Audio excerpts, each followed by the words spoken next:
It was a festive mood on Friday night as Community Living Windsor once again extended out their arms of compassion through their Capacita project, providing children with disabilities and their families in Nicaragua a chance to receive essential medical care. Adriana McVicker is the manager of communications and staff development for the organization, and she provides the insight on this humanitarian and philanthropic efforts. Yeah, sure. Well, it is our Fiesta Capacita. It's our 13th annual celebration. And tonight here at the Chicharron Club, it's one of our major fundraising events that Community Living has for a special project called Capacita. And Capacita is a project of where we've actually linked up with a family partnership network called ASNIC down in Nicaragua. And they are family grassroots network with kids with disabilities down in Nicaragua. Yeah, the Capacita project in itself is to raise money to help those overseas down in Nicaragua. I think now in our 13th year, we've been able to raise over $300,000, and all of that money goes right to folks in Nicaragua.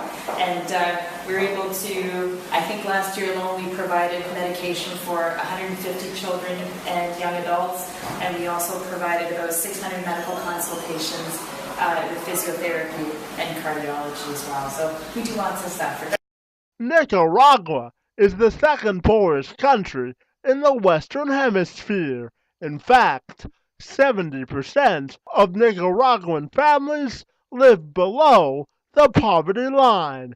Local and international organizations, including Community Living Windsor, are working hard to make an impactful difference. Progress is being made. However, there is still more work to be done in the areas of providing medication, education, and a truly sustainable societal change. It's within that spirit that Marie Costello, a personal support worker to Marilyn Cecile, believes that it's vitally important for all of us to support our international neighbors when we can. Well, it's important to support third world countries. They don't have the funding like we do here in Canada. They're not as fortunate as what we are here in Canada for the system. So, as much as we can support them, then let's do it.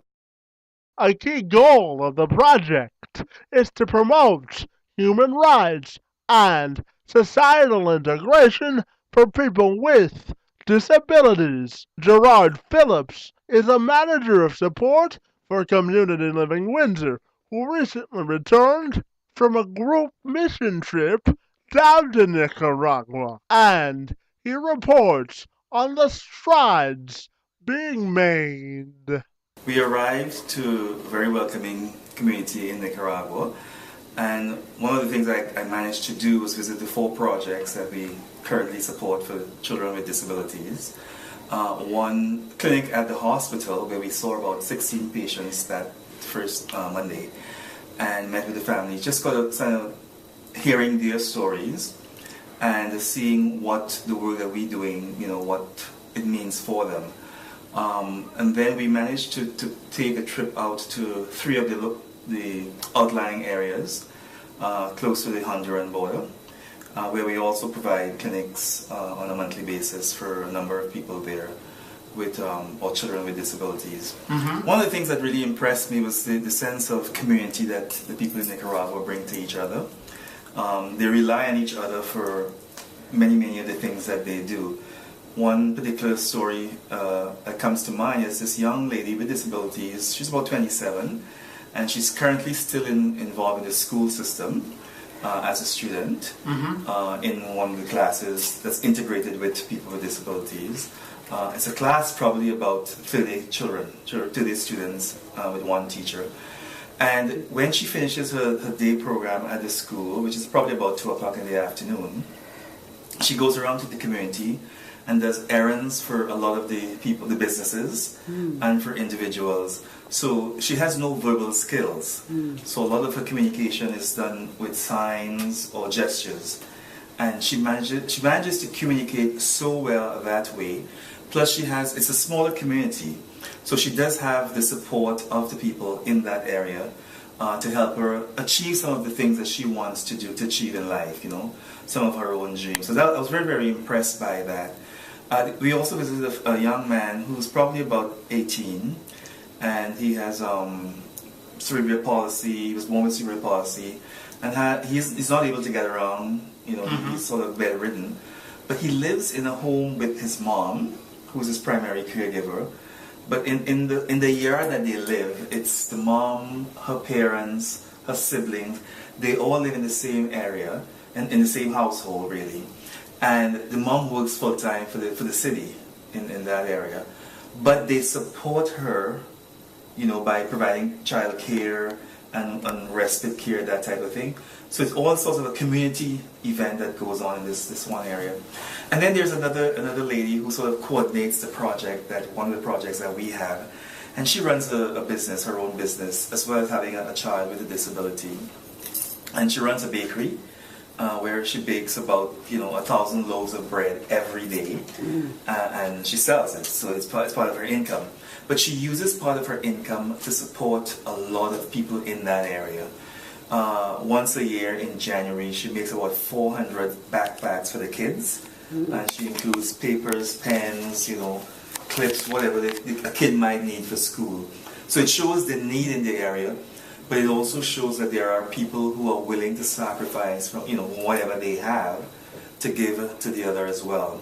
This particular person, she while we were there, one of the people we had supported in the past, his mom, who needed some support as well, had passed away. And the night they came to let us know that the person had passed away, and they said, we've been to the bakery, and she gave us $500.